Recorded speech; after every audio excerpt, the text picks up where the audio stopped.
कई बाबाओं के धोखाधड़ी के अंदाज भी है कुछ निराले। कोई धर्म के नाम पे ठगे तो कोई क्रिमिनल चार्जेस में फंसे, कोई रेप में पेरोल पाए तो किसी को अननेचुरल सेक्सी भाए। अब इसमें क्या बोलना चाहेंगे? आप जनता फॉलो करती है आपको, तो भगवान ना करे कुछ और निकल आए तो उस पर क्या कहेंगे? कहते हैं पानी पियो छान के और गुरु बनाओ जान के। क्या पता मैं शराब पीती हूँ, क्या पता मैं घूमती हूँ, मैं पीती हूँ। तो मेरे कपड़ों से आप मेरे कैरेक्टर को जज नहीं कर सकते। तो आपने शराबियों से बात करने बैठा दिया मेरे को आज। नमस्कार, प्रणाम, जय श्री कृष्ण, जय श्री राम। स्वागत आप सभी का एक और रिएक्शन वीडियो में। सबसे पहले तो वीडियो को लाइक कर दीजिएगा मेरे भाइयों, और कमेंट सेक्शन में जय श्री राम और जय श्री कृष्ण जरूर लिख दीजिएगा। चैनल पे नए आए हैं तो चैनल को सब्सक्राइब कर लीजिएगा। आज का हमारा वीडियो है, हमारे पास एक गाली वाली मैडम ऑलरेडी अवेलेबल थी, आज हमारे पास हो गई है एक शराब पीने वाली मैडम।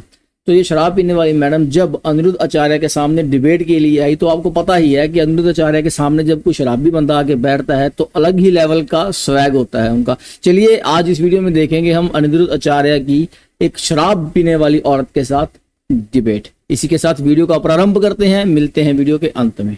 मर्यादे तू, लेकिन आपको मेरा बैकग्राउंड नहीं पता। क्या पता मैं रात को पार्टी करती हूँ, क्या पता मैं शराब पीती हूँ, क्या पता मैं घूमती हूँ, मैं पीती हूँ। तो मेरे कपड़ों से आप मेरे कैरेक्टर को जज नहीं कर सकते। तो आपने शराबियों से बात करने बैठा दिया मेरे को आज।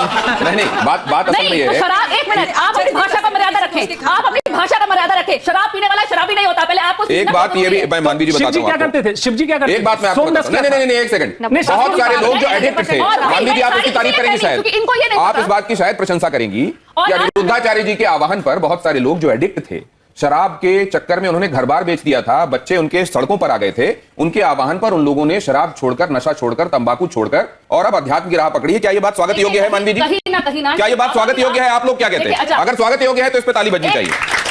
क्या मानवी जी, लेकिन एक बात मैं समझना चाह रहा हूं, क्या समाज को मर्यादित रहने के लिए कहना और ये कहना कि आप ठीक लाइन पर चलें, आप ठीक तरीके से रहें, दूसरों से ठीक व्यवहार करें, क्या ये गलत करते हैं अनिरुद्धाचार्य? देखिए, मैं अब जैसे इन्होंने ये मेरे पे बोला तो मैं भी कुछ बोलना चाहती हूँ, उसका जवाब इनसे लेंगे कि कहीं कई बाबाओं के धोखाधड़ी के अंदाज भी है कुछ निराले। कोई धर्म के नाम पे ठगे तो कोई क्रिमिनल चार्जेस में फंसे, कोई रेप में पेरोल पाए तो किसी को अननेचुरल सेक्सी भाए। अब इसमें क्या बोलना चाहेंगे? आप जनता फॉलो करती है आपको, तो भगवान ना करे कुछ और निकल आए तो उसमें क्या कहेंगे?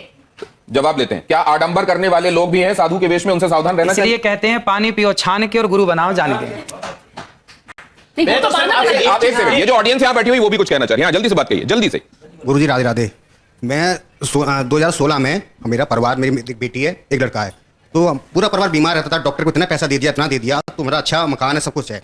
तो मैंने एक गाय का बछड़ा गाय रखी। गाय रखने से अभी तक मैंने 1 रुपया नहीं दिया डॉक्टरों को, 1 रुपया दिया। अभी भी मेरी मिसेज, अभी तक उन्होंने कभी भी चेहरे पे क्रीम नहीं लगाई, कभी भी क्रीम नहीं लगाई। दूसरी बात, जो कहना क्या चाह रहे हैं? मैं कहना चाहता हूँ, जो भी आप गोबर बताया, गाय का गोबर है ना, उसके उपला बना के छत पे करते हैं। जितने मोहल्ले वाले आते हैं, तो जैसे पूजा होती है तो हमारे घर से लेके जाते हैं, तो अच्छा लगता है मोहल्ले वाले। अभी तक कोई बीमारी नहीं, कुछ नहीं, बहुत अच्छी बात है। प्रमाण है, आप प्रमाण मांग रहे हैं। ये देखिए आपके भक्त हैं और आपकी बातों को मानते हैं। ये भी तो सुनते। बीमारी क्या थी आपके घर में? क्या बीमारी थी? मिसेज को मैं अंदर खुले बताता हूँ मैं आपको, खुला पेट की बीमारी थी। कभी डॉक्टर के पास, कभी एम्स में दिखाया, मैं कागज दिखा दूंगा सर। मैंने इतना पैसा लगा दिया, मेरा एक प्लॉट चला गया। क्या बीमारी थी? बीमारी अंदर की। अरे बीमारी का नाम बताइए भाई, जब इतनी जगह जा चुके, बीमारी का नाम बताइए। बीमारी बताता हूँ मैं आपको। बीमारी क्या, पेट की बीमारी थी, तो बच्चा नहीं होता था और फैल हो जाता था, कभी कैसे क्या। उसके बाद जब गाय रखी तो बहुत कृपा से बहुत कुछ अच्छा हुआ, बहुत अच्छा लगा। और सबको, पूरा मोहल्ला, मैं कहना चाहिए सबको एक गाय रखना चाहिए। ये मैं एक बात लाइटर नोट पे आपसे जानना चाहता हूँ कि जब कोई आपसे भाव विवल होकर ये कह देता है कि गुरुजी मेरे चरणों में आपका कोटि कोटि प्रणाम। हाँ, तो बिल्कुल हमारा तो सबके चरणों में प्रणाम है ही है। राधे राधे गुरुजी, मेरा सवाल आपसे ये है कि आप महापांच पाप के बारे में बात करते हैं, उसमें से एक पाप ये है, जो इंसान मांस खाता है उसके हाथ से पानी नहीं पीना चाहिए, क्योंकि जो उसके हाथ से पानी पिएगा उसी की वाणी बोलेगा। तो अगर हम लोग किसी रेस्टोरेंट या कैफे में जाते हैं, अगर वो वेटर हम लोग को पानी सर्व कर रहा है, हमें क्या पता वो मांस खाता है कि नहीं। इसीलिए तो हमारे बुजुर्ग कह गए बेटा घर पे ही खाओ, घर के बाहर मत खाओ, सिंपल बात। अच्छा, नहीं, तो ये जो बातें हैं वो शास्त्र सम्मत हैं, इसलिए मानना चाहिए, या व्यवहारिक भी है इसलिए हम उनको लागू कर सकते हैं? आहार शुद्धौ सत्य शुद्धौ लिखा है। तो खेती भी घर पे कर लेनी चाहिए, घर पे तो होती है खेती बेटा। संभव नहीं आज के परिवेश बेटा, घर पे तो होती है ना खेती। देखो लाखों लोगों की शराब छूट गई मेरे कहने से। बहुत अच्छी बात। लाखों लोगों के घर बस गए। कितने पति पत्नियों के झगड़े होते थे, कथा सुनने के बाद वो पति पत्नी बिल्कुल प्यार से रहने लग गए। सास बहू के झगड़े होते थे, कितना डिप्रेशन था, सारा डिप्रेशन खत्म हो गया। और आज आपको बताऊं कि गौरी गोपाल गुरुकुल में 150 बच्चे पढ़ते हैं। जो बच्चे असमर्थ हैं, माँ बाप जिनको पढ़ा नहीं सकते, जिस किसी की माँ नहीं है, किसी का पिता नहीं है, ऐसे 150 बच्चे वहां, रहना खाना पढ़ना लिखना सब फ्री है। बच्चे भी हैं। एक बात 150 बच्चे पढ़ते हैं। आपको देखता हूं कि आप गायों के पैर दबा रहे हैं। और वो बड़े स्नेह से आपको चाट रही होती हैं, वो भी दुलार रही होती हैं। आप मैंने देखा 400 वृद्धाओं को, माता है, 285 वृद्ध माएं हैं जिनके ये बच्चों ने वृद्ध घर से माएं, निकाल इनके बारे में रखा। बताएंगे किस किस सोशियो इकोनॉमिक अभी कैटेगरी से आपने एक आती बात कही थी, गौरी गोपाल गुरु आश्रम में एक वृद्ध माँ है जिनका बेटा अमेरिका में आंखों का बहुत बड़ा डॉक्टर है और वहां उसका हॉस्पिटल है। रहने वाला भारत का है पर अमेरिका शिफ्ट हो गया, उसने एक हॉस्पिटल बनाया आंखों का। और विडंबना देखिए कि उसकी माँ गौरी गोपाल में रहती है और उस माँ को भी संयोग से आंखों की दिक्कत है। तो अभी मैंने उन माँ का इलाज कराया और अभी उन माँ की आंखें अब ठीक है, थोड़ा मोतियाबिंद हुआ था, कुछ दिक्कत हुई थी, अब ठीक है। ये आप तख्ती दीजिए मुझे, यस और नो वाली। जिसकी लाठी उसकी भैंस। ये है, देखिए इसमें क्विक क्वेश्चंस में आपके पास दो ऑप्शंस होंगे, एक तो ये हाँ का ऑप्शन है और दूसरा नहीं का। आपको जो सही लगे वो उठा दीजिएगा। ये इसी में दोनों हैं। आप हिंदी वाला चाहे हिंदी वाला, अंग्रेजी वाला चाहे अंग्रेजी, आपको ये सुविधा है। अब पहला सवाल मैं आपसे कर रहा हूं, इसमें आपको जो सही लगे हाँ या ना वो उठा दीजिएगा। आप दोनों एक ही कर लें तो ज्यादा अच्छा रहेगा। ये जैसे आपका ये हाँ हो गया और इसको नहीं कर लीजिए। अब आपको जो उठाना है वो उठा दीजिएगा, ठीक है? ठीक। इससे आपको पता भी रहेगा कि ये कौन सा वाला है। अखिलेश यादव का कहना है कि मठाधीश और माफिया एक हैं। योगी आदित्यनाथ का कहना है कि बटेंगे तो कटेंगे। क्या यह सही है? बिल्कुल सही है। राहुल गांधी का कहना है कि भारत में कौशल की कमी नहीं है बल्कि कौशल रखने वालों का यहां सम्मान नहीं होता।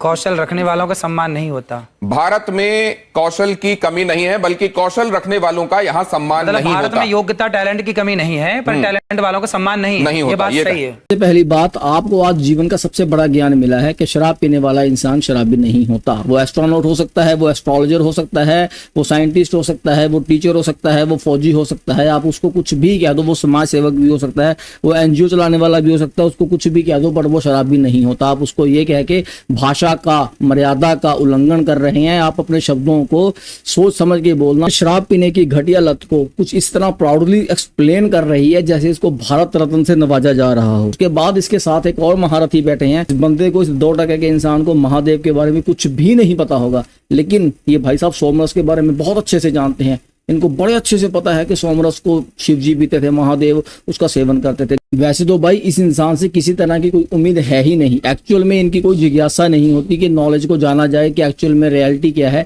ये कुछ जानने की, समझने की इनकी कोई इच्छा नहीं होती। बस इनको सिर्फ और सिर्फ चीजों को क्रिटिसाइज करना होता है और कुछ नहीं करना। बट फिर भी अगर कभी जीवन में आपके इच्छा हो तो समझने के लिए आप ऋग्वेद ओपन कीजिए। ऋग्वेद में होते हैं मंडल, ठीक है, 9वां मंडल है उसका, उसमें 114 सूक्त हैं।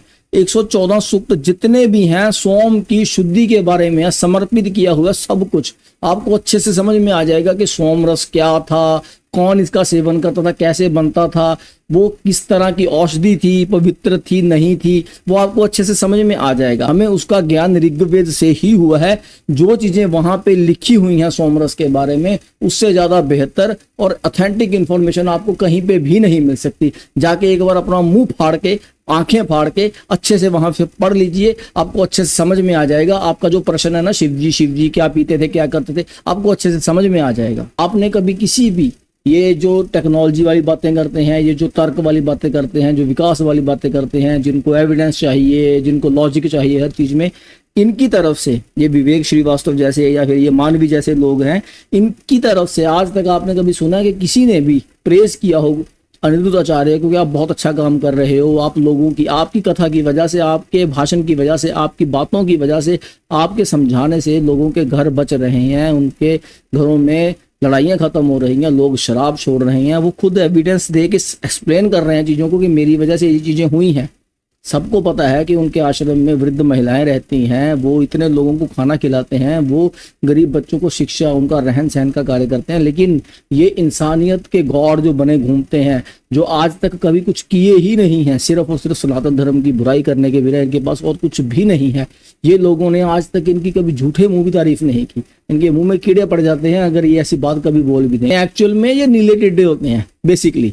इन रियलिटी ये लोग नीले टिड्डे हैं और इनका काम यही होता है, उड़ना, कभी भिन भिनाते रहना, कभी इधर कभी उधर, बस और तो कुछ है नहीं। बस यही कुछ कर लेते हैं, यही इनके जीवन का लक्ष्य है। 8 ये पढ़ाई पढ़ी होती हैं इन्होंने, कभी न किसी ने 6 पढ़ी होती हैं, और बातें करनी है इन्होंने साइंस की। ये नीले टिड्डे ऐसे ही होते हैं। चलिए, आपका इन सब के बारे में क्या विचार है कमेंट सेक्शन में जरूर बताइएगा। वीडियो को लाइक कर दीजिएगा और चैनल को सब्सक्राइब कर लीजिएगा। मिलेंगे नेक्स्ट वीडियो में, तब तक के लिए भारत माता की जय। जय श्री राम, जय श्री कृष्ण, हर हर महादेव।